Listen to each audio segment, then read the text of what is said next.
Isang mapagpalang araw sa ating lahat, mga kaibigan, mga ka-rice meal. Mayroon tayong napansin habang tayo ay nagigiling na may sumasamang bigas doon sa darak. Pagka-check natin, kita natin pala yung button o kaya yung steel brick na tinatawag doon sa may polisher ay worn out na. So binaklas natin, no? Tapos chinik natin yung emery stone niya. Okay naman yung emery stone, walang problema. So ang problema doon ay yung button o kaya yung steel brake, hindi na nagho-hold doon sa screen. Ngayon, dahil wala tayong spare, no?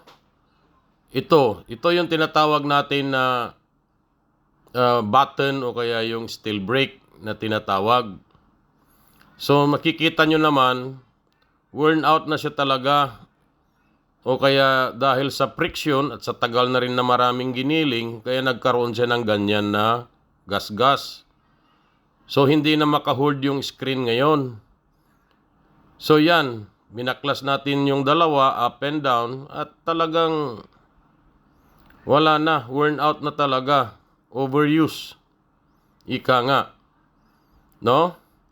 So, ang effect kasi niyan, pagka ganyan na yung sitwasyon, ay nababasag yung ating screen o yung polisher screen.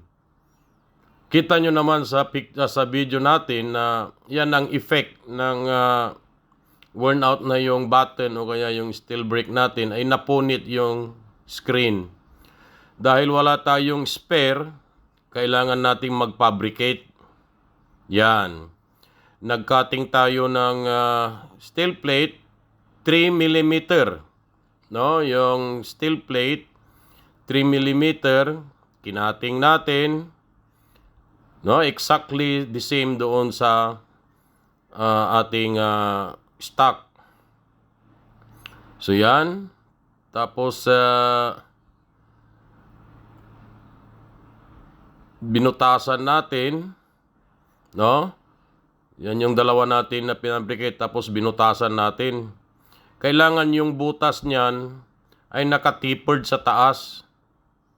Kasi diyan magre-rest yung ulo ng screw bolt na tinatawag M8.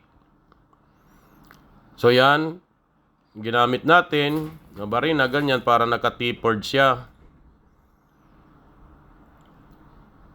So yan na yung ating pinabricate. No?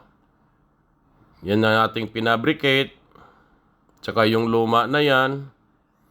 So ready na nating i-install. At least DIY lang.